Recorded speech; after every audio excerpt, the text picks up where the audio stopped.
What's up guys, Aaron Bezram here for another video. As usual, I'm here with my good friend Ty. Lately on my channel, we've been focusing a lot on the close guard, specifically a sequence of moves that I've been attacking for 6-7 years from the 2-on-1 gripping position. Today I want to talk about utilizing this 2-on-1 gripping position from an open guard butterfly scenario where the majority of us start our roles in the academy, but I want to elaborate further on the conceptual approach of how I like to attack one side of the body. So today's video is going to be more conceptual than it is technical, but I think it's going to impact your games more, and it does still connect and correlate to our old subject of the 2-on-1 and close guard. So it's kind of trying to put the pieces of this puzzle together. So without me talking more, let's get into it.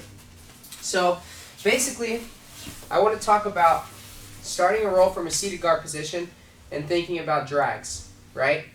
Drags meaning 2-on-1s, Greco drags, collar drags, all that. So the conceptual approach to the way that I like to start, especially against bigger guys, because I always choose to play guard, is I like to attack just one side of my opponent's body. So in this case, I want to attack the right side of Ty's body. So in the close guard sequence, we have been utilizing this 2-on-1 grip here. Okay? So I'm grabbing the seam of his armpit.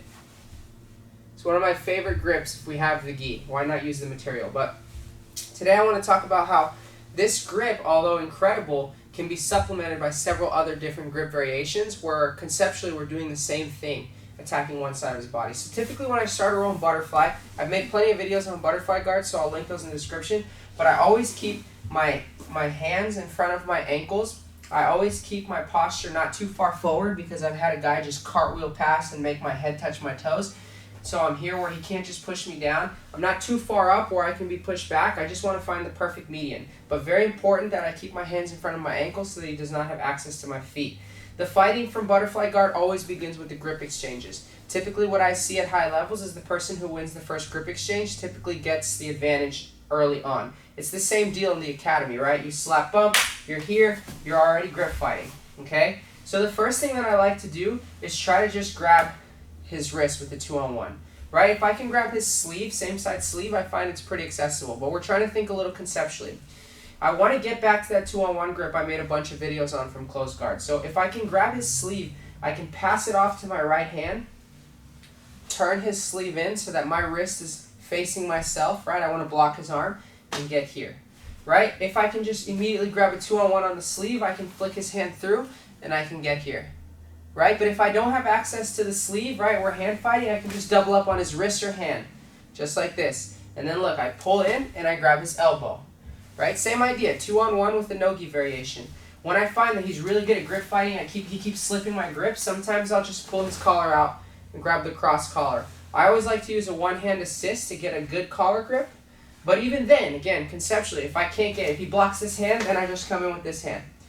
Right? And I try to get this grip on the other side of his body here.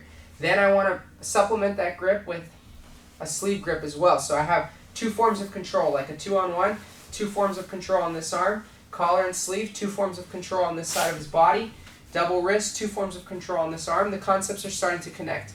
My first form of attack, no matter what grip variation I'm using, is almost always to scoop back as he goes to follow.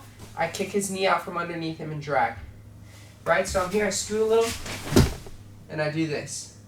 So I kicked his knee, I didn't kick, I pushed his knee at the lowest point on his knee with my right leg and straightened it as I scooted my body out and I dragged his hand to the mat.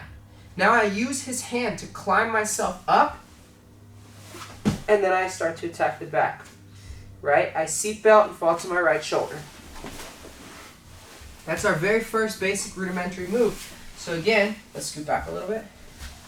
So again, I'm here, we were hand fighting, I got a sleeve grip, I pass it through, right, I got to here, I scoop back, he comes, and I do this. So the movement of my body is this. I'm here, leg comes out, leg comes here, all at once, right, we're working in conjunction. I straighten and drag. So I fall to my right elbow. I'm on a single hip, guys, I'm on my right hip. It helps to move back a little, because he follows you, and then his leg gets a little bit lighter. That subtlety of moving back might help you a lot. So oftentimes when I do this with a good guy, sometimes I'll just end up in close guard like this. But look what happened. I ended up in close guard with his elbow dragged past my hip, So now I start to attack all of my 2-on-1 close guard attacks, right? Immediately I get up, I hug his lat, I stay tight. If I can hunt the back here, then I will, right? If I can go into my flower sweeps here, then I will. But the idea is the same, because sometimes with the good guys, they know they're going to fall, so they push into you. So again, I'm here, I go to drag.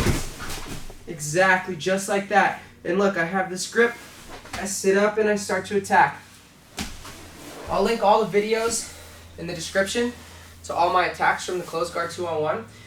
But again, this is more conceptual because now I want to get into talking about how sometimes when you can't get that 2-on-1, like I said in the beginning of this video, maybe I have collar and sleeve. But look guys, same thing. Right, same idea. I can come up and attack the back, or if he pushes into me, his arm's still across, I sit up and I'm back in that same position that I'm comfortable with. I think the thing that gets you best at jiu-jitsu is to look at things conceptually and understand the mechanics of what makes positions work, and then finding a place that you're familiar with more than your opponent. So for me, this 2-on-1 is that place. Right? Sometimes he's really good at grip fight. I can't do anything. So look, I just get this single side wrist and I just do a regular drag. Right? Just like this. Same idea. I'm trying to drag. Because even if I drag and pull him into my closed guard, I'm here like this, I have secured, I start to attack from here. No matter where we end up, I've probably seen his reaction off that drag more than he's defended it. Right? So whether it's collar and sleeve, drag, 2-on-1, drag, no-gi 2-on-1, drag, right? Same side wrist to arm drag, drag. It's a reaction that I'm familiar with, and I think that that's really important because you can also use these concepts from close guard. So in my last segment where I talked about this grip is not the end-all be-all, right? Sometimes I just have collar and sleeve, and I drag with the collar and the sleeve, right? Sometimes I'm here, and I do the Greco-Roman drag, right? Sometimes I just get this no-gi grip, and I drag. So I think this video is the most important piece of the puzzle if you've been following along on this segment.